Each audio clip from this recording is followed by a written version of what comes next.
Bonjour à tous et bienvenue. Hier, on évoquait la crise traversée par un des clubs historiques du football français, les Girondins de Bordeaux. Aujourd'hui, on va en parler d'un autre que vous avez évidemment reconnu, c'est l'Olympique Lyonnais, dernier de Ligue 1 avec aucune victoire, mais également la pire attaque ex aequo, la plus mauvaise défense et le plus mauvais goal average après 9 journées de championnat. Une situation sportive très préoccupante à laquelle le nouveau coach Fabio Grosso n'a pour le moment pas apporté de réponse. Pis encore, on imaginait un renouveau avec ce changement d'entraîneur, et bien que nenni. Aujourd'hui, il y a une fracture de plus en plus ouverte entre les joueurs et le staff technique et une grande incompréhension, que ce soit vis-à-vis des séances d'entraînement ou dans le management humain. Et pour couronner le tout là-dessus, c'est que les problèmes dépassent le cadre sportif un petit peu comme à Bordeaux. Et là, il y a une spécificité très lyonnaise, que ce soit à l'époque de Jean-Michel Aulas ou du nouveau propriétaire John Textor, c'est qu'on est dans un club qui refuse la remise en question et qui fuit ses responsabilités. Comme pour Bordeaux, on va diviser cette vidéo en deux points, l'aspect sportif et l'aspect financier, parce que malheureusement les deux sont inextricablement liés. Mais on va quand même rappeler un petit peu le sportif, parce que depuis l'arrivée de John Textor, c'est quand même un peu surréaliste. Au début, on a eu un énorme numéro de communication, c'est un peu comme Gérard Lopez, là on est vraiment dans la communication, c'est-à-dire on a annoncé plein de choses aux gens, on les a presque fait rêver avec des ambitions. C'est comme quand Bordeaux à l'époque faisait fuiter que pourquoi pas on allait faire un grand coach. Là c'est pareil, on a entendu des noms d'entraîneurs, on a entendu des noms de joueurs, des Pulisic ou que sais-je encore. Ah oui, c'est facile, on peut prendre un micro, on peut faire fuiter à des journalistes, parce que c'est ça la stratégie du board à Eagles, c'est de donner le plus possible aux médias pour rassurer les gens. Ça fait énormément penser à GACP et tout ce qui s'est passé à Bordeaux. Rappelez-vous à l'époque, quand Dagrosa y récupère, on veut la Ligue des Champions, faire rêver les gens. À Lyon, c'est exactement ça. Textor suit la même lignée. C'est-à-dire que c'est lui directement qui va contacter des fois des journalistes. Je peux le dire parce qu'il l'avait fait avec moi à l'époque. Le mec est ultra sympa, c'est un communicant exceptionnel commercial et tout. Enfin franchement, là-dessus, il est incroyable. Donc, il parle à tout le monde. Sauf qu'à un moment donné, le fait de parler, ça suffit pas. À un moment donné, un club de foot, tu ne peux pas simplement le diriger avec des messages que tu fais fuiter ou du fait de parler à des journalistes. À un moment donné, il y a le terrain. Qu'est-ce qu'on a vu depuis l'arrivée de Textor? On a entendu que tout changeait. Au final, quasiment rien n'avait changé. Si tu regardes, on a recasé certaines personnes. C'est le cas de Bruno Chéroux, par exemple, mais qui fait toujours partie de la structure.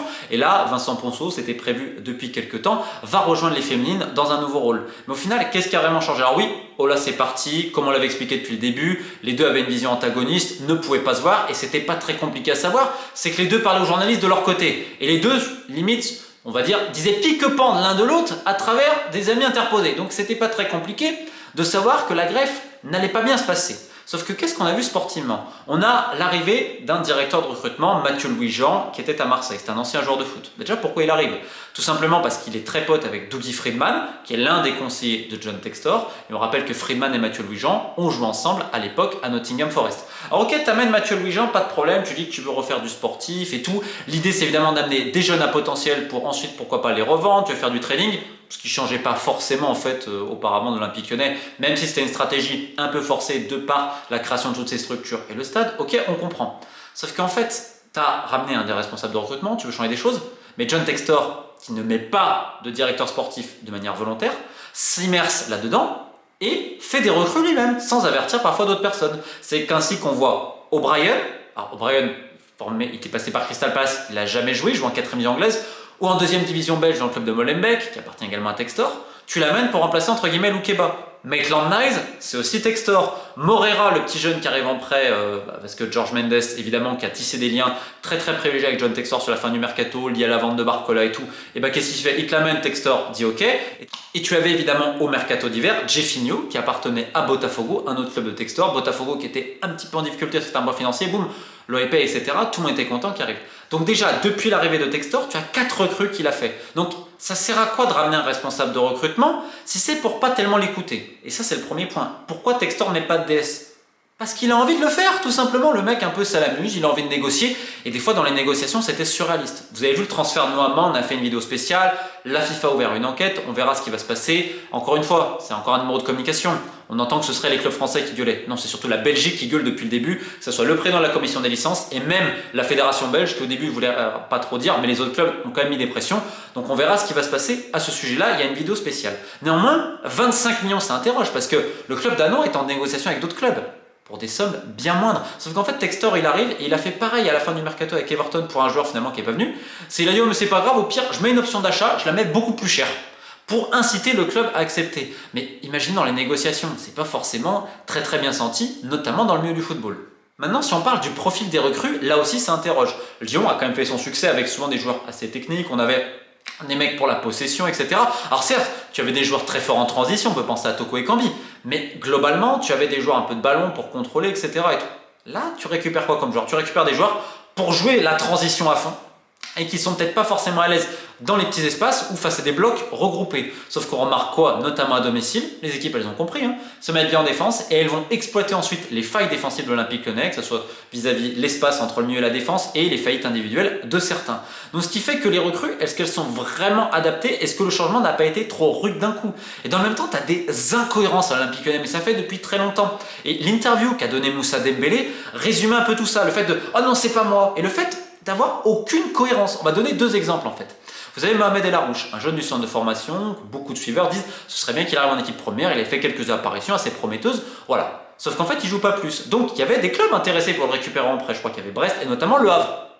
Et Lyon va mettre un veto en disant « Ah non mais Laurent Blanc compte sur lui ». Alors que tout le monde était au courant que Textor voulait dégager Laurent Blanc. Textor disait à qui veut l'entendre qu'il attend la fin de saison au Brésil pour ramener Bruno Lage à Lyon. C'était ça entre guillemets son plan de base. Et donc finalement, tu le gardes, ce que tu dis, Laurent Blanc compte sur lui, tu vires Laurent Blanc derrière, sauf qu'avant, tu permets à Laurent Blanc de faire une recrue, Paul Akoukou du Betis, sachant pertinemment que tu allais dégager Laurent Blanc. Alors pourquoi tu fais une recrue pour ton coach que tu vas dégager juste derrière? En fait, c'est toutes ces incompréhensions, ces incohérences qui plongent aujourd'hui Lyon dans une situation scabreuse. Autre exemple tout bête, à l'époque de Peter Bosch voulait que la réserve joue d'une telle manière les jeunes. Donc il va voir le coach de la réserve, Gaïda Fofana. Oui, il faut presser, etc. Mais sauf que Fofana dit non, j'ai pas les joueurs pour le faire, je le fais pas. Donc il y a une embrouille entre ton équipe réserve et l'équipe première vis-à-vis de la passation pour les jeunes et tout, vis-à-vis de la philosophie de jeu. Dans le même temps, on parle aussi de l'exigence qui a complètement baissé, que ce soit au niveau des recrues, parce que quand même, je suis désolé, j'ai du respect pour tous les joueurs qui sont venus.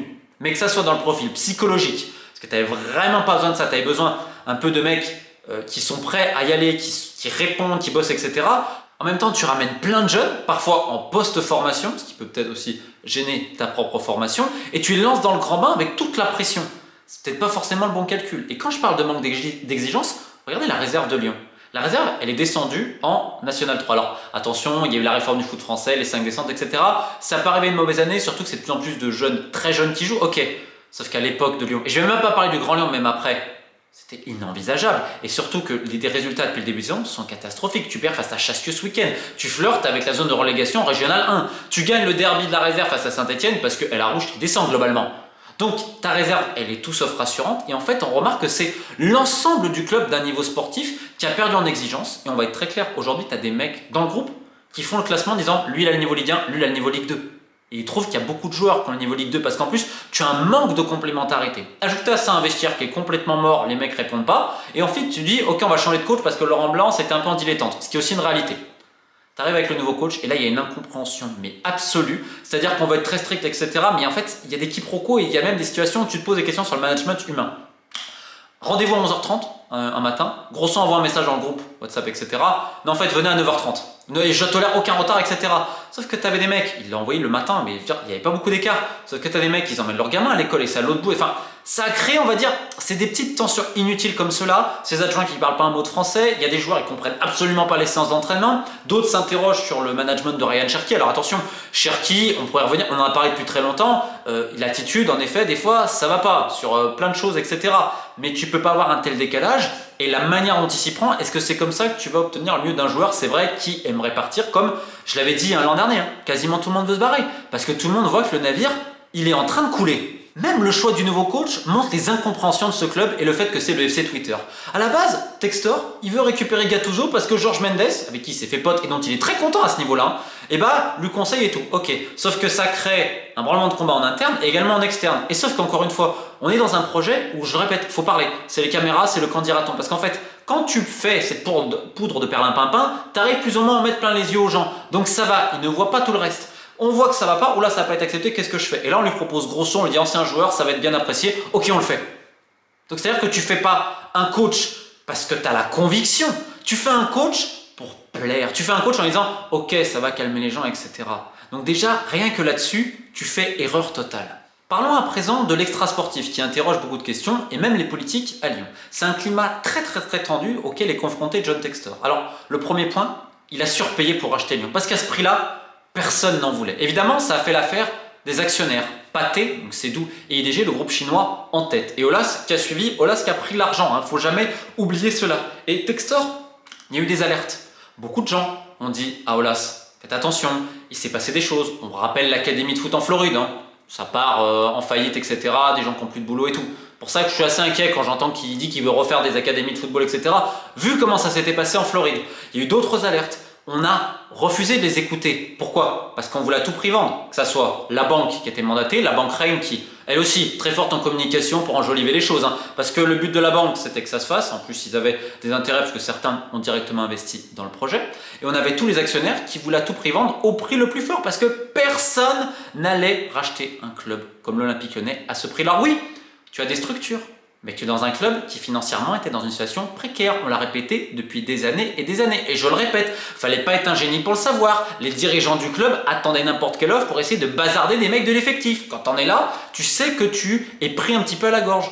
Donc on n'a pas trouvé un acquéreur à ce prix-là. Arrive Textor, mais Textor après, il l'achète en connaissance de cause la situation du club. Il sait très bien que par exemple l'Arena, pour la créer, ça a généré de la dette, les 150 millions. Donc en effet, ça fait augmenter la valeur de ton groupe, mais après, tu as racheté par la dette à ce niveau-là. Alors attention, vis-à-vis de l'Arena, c'est un peu comme toute entreprise qui va créer de nouveaux locaux, de nouveaux bureaux. Normalement, tu fais un emprunt bancaire à ce sujet-là. Ok, globalement, tu comprends l'intérêt. Sauf que Textor, et il y a des gens qui l'expliquent très bien, entre ce qu'il a dit au début et la réalité, tu te rends compte, je vous fie à ce compte Twitter-là, qui analyse tout quasiment mot par mot, et quand tu vois son analyse aujourd'hui, tu te rends compte que bon, alors, en plus de ces incertitudes, il faut rappeler que John Textor, c'est pas réellement son argent. C'est notamment l'argent des autres. Alors, c'est sûr que c'est beaucoup plus facile. Mais encore une fois, très bon communicant et il arrive à obtenir ce qu'il veut. Il dit aux fans ce qu'ils ont envie d'entendre. Et surtout, il va exploiter les erreurs de l'idiot utile de l'Olympique Lyonnais, John Textor. C'est Jean-Michel Aulas. Il n'y a pas d'autre mot. Certains l'appellent comme ça en interne,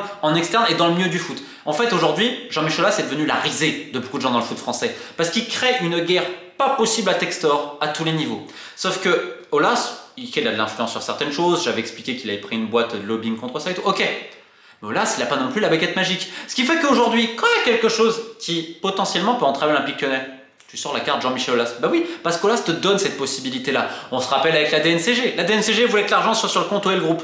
Textor, il a dit non, ça reste sur Eagle, vous savez, sa fameuse structure. Dans les textes normaux, la DNCG c'est un autre club, Lyon était en Ligue 2. Mais c'est pas grave, on va faire croire qu'il y a un complot DNCG contre nous et que Aulas plus ou moins est derrière. Alors qu'aujourd'hui, tu as Vincent Labrune, le patron du foot français, qui demande hey, laissez tranquille Lyon parce que lui a peur, lui aussi ses petits intérêts, que Lyon tombe en Ligue 2 et forcément vis-à-vis des droits TV, etc. Donc aujourd'hui, je rappelle que la DNCG qui valide le truc de Noama, mais les instances n'ont jamais été contre Textor. Par contre, et là c'est savoureux, Jean-Michel Aulas qui faisait la guerre à certains mecs à la fédération, notamment Jean Lapère, côté juridique, il voulait surtout pas en entendre parler, mais là, hop, on essaye de se rabibocher, copain comme cochon, si jamais ça peut mettre des bâtons dans les roues à Textor. Donc on est dans cette guerre-là parce qu'Aulas est persuadé qu'un jour, les gens vont revenir le voir en disant Jean-Michel, il faut que tu reviennes pour sauver le club. Il cherche même à récupérer, pourquoi pas, des capitaux afin de racheter pour faire un comeback. Sauf ce qu'il n'a pas compris, c'est que notamment Arès, qui est avec Textor sur ce projet-là et tout, ils veulent pas entendre parler de Jean-Michel Aulas. Il ne va pas revenir. Personne va l'appeler comme le sauveur. Donc, il se met le doigt dans l'œil et il permet à Textor de masquer tout ce qu'il fait en disant mais regardez ce qu'Aulas est quelque part Textor. Il n'a pas tort et il profite des erreurs des autres. Alors bien évidemment, ensuite, il y a cette idée de revendre l'Arena, etc. Alors, il y a déjà un acquéreur potentiel, c'est Fedcom, donc le sponsor de l'Asvel, qui est également propriétaire de Monaco Basket. On verra ce que ça va donner. Alors, en effet, il ne faut pas oublier une chose, c'est que l'Arena, elle risque de gagner en valeur. Donc, mais tu veux peut-être la vendre maintenant, tu veux lever d'autres fonds et tout. Je laisse des spécialistes en parler. Néanmoins, à Lyon, en fait, on parle de politique, on parle de dette, de refinancement de dette, on parle en fait de plein de choses. On a oublié le football. Ça fait depuis des années et des années. Textor et Aulas, quelque part, ce sont les mêmes méthodes. Et plus que les mêmes méthodes, ce sont les mêmes hommes. Vulguez, il est toujours là, je veux dire. Il faut voir quand même le bilan et se poser quelques questions parce que lui aussi, il est intéressé pour passer ses diplômes, etc. En fait, chaque personne dans le club a un intérêt personnel. Vous avez des joueurs, il y en a certains, ils ne pensent qu'à se barrer. Vous avez Ponceau qui lui est très content d'aller chez les féminines parce qu'il en peut absolument plus. D'un côté, vous avez les féminines qui ont ce plan-là de récupérer l'ancien stade du Loup, etc. avec Michael Kang qui, elle, s'écarte, on va dire un petit peu philosophiquement d'un Textor, etc. Vous avez Arès et tous les autres qui ont un peu mis l'argent, eux ils attendent de voir au cas où s'ils récupèrent ou pas. Enfin, aujourd'hui en fait, tu as des gens qui ont intérêt à ce que l'OL se casse la gueule, mais tu n'as personne en fait qui pense projet du club, projet sportif du club. Ah oui, non mais attendez, on va recruter cet hiver, Textor il a dit, etc., etc. Alors que tu ne sais pas si tu vas être sanctionné par la FIFA vis-à-vis du montage de Noama, et que quand tu vois le mercato qui a été fait cet été, tu peux quand même t'interroger sur la décision d'Eagle. Dans le même temps, tu as des gens très importants au club qui partent. Alors, il y en a certains, en effet, je pense que l'affaire du directeur marketing qui vient de partir, elle sortira dans la presse parce que là, quand même, il y a des choses à redire sur ce sujet-là. Il y a un dossier assez épais. Vous avez des personnes aussi très très bien là qui partent d'un commun accord parce que Textor fait la chasse à potentiellement les gens d'Olas, etc. Enfin, c'est une ambiance absolument psychédélique. Et l'idée, en fait, c'est de remplacer tous les postes stratégiques par des gens de Eagle. Excusez-moi, mais vu comment Eagle gère le sportif notamment, on peut se poser des questions parce qu'en effet, il y a beaucoup de doutes sur les finances et tout. Et réellement, les intentions de Textor, on avait parlé du SPAC au début, finalement, il ne peut pas le faire, etc. Mais l'OL dans tout ça, ne me parlez pas d'Eagle, mais parlez l'Olympique Lyonnais. Qui pense aujourd'hui à ce club-là, en fait? Les joueurs, il y en a, ils en peuvent plus. Le coach, il vient d'arriver, il s'est mis dans un bourbier pas possible lui-même, il s'en rend compte, ça va pas bien. Le propriétaire, c'est Eagle. Il y a certains employés, ils veulent surtout rien avoir à faire là, ils veulent être transférés dans un truc où c'est beaucoup plus simple. Vous avez un responsable de recrutement, il a même pas le droit de faire vraiment les recrutements, il y a certaines recrues qui sont pas validées, etc. Dans le même temps, on va récupérer que des joueurs de transition, alors que t'en as, ils sont pas adaptés à l'effectif, il est pas complémentaire. Enfin, c'est... La réserve, elle est tombée, personne n'a l'air de s'en occuper, elle perd contre Chesque ce week-end. Enfin, je veux dire, c'est l'Olympique Lyonnais ou c'est quoi? C'est le destin d'un club qui est en train de tomber et tout en haut on vous dit non, il faut surtout pas être négatif, il faut que j'envoie un message positif, etc. Il n'y a pas du tout le feu. Et en interne, on a planifié, je le rappelle dans les bilans d'NCG, une qualification en Coupe d'Europe. Donc ça veut dire qu'en fin de saison, parce que tu ne l'auras pas la qualif en Coupe d'Europe, va falloir rajouter 30 à 40 millions. Mais autant d'incompétence, ben ça se paye à un moment donné. Et je terminerai cette vidéo par ça. La manière dont l'Olympique Lyonnais a dégagé des historiques du club, les Garrido, les Bono et plein d'autres, une main devant, une main derrière, sans aucune reconnaissance, sauf après un peu devant les caméras quand même, parce qu'il faut l'ADN OL, etc. Les petits employés, tous ces mecs-là qui ont été traités comme de la merde humainement, tous ceux qui ont servi de pare-buff pour protéger l'ancien président et pour protéger l'actuel, bah quelque part, quand tu te comportes aussi mal avec les gens, bah à un moment donné, ça paye. Ça soit de la même manière, pareil en Ligue des Champions, quand ils se prennent des vestes, la manière dont tu te comportes. Bordeaux, comment tu t'es comporté, Niort, etc. Le foot, il n'est pas toujours juste. Par contre, à un moment donné, ce que tu fais mal, tu le payes. Et malheureusement pour l'Olympique Lyonnais, c'est pas Textor le responsable, c'est un ensemble de responsabilités qui aboutissent à cette situation aujourd'hui, où les seuls réellement qui en ont quelque chose à carrer de ce club-là, c'est les fans, qui sont encore une fois, comme dans tant de clubs, les cocus de l'affaire. Pour terminer cette vidéo, je le rappelle, le mois prochain, je sors mon prochain livre disponible en précommande, donc n'hésitez surtout pas, 11 € sur le site de l'éditeur ou les grandes plateformes, etc. J'ai mis les liens en description. Et pourquoi j'en reparle? Parce que c'est très important et ça donne un bon signal au libraire, donc n'hésitez surtout pas, on en reparlera bientôt. Merci pour la fidélité, équipe de Faith.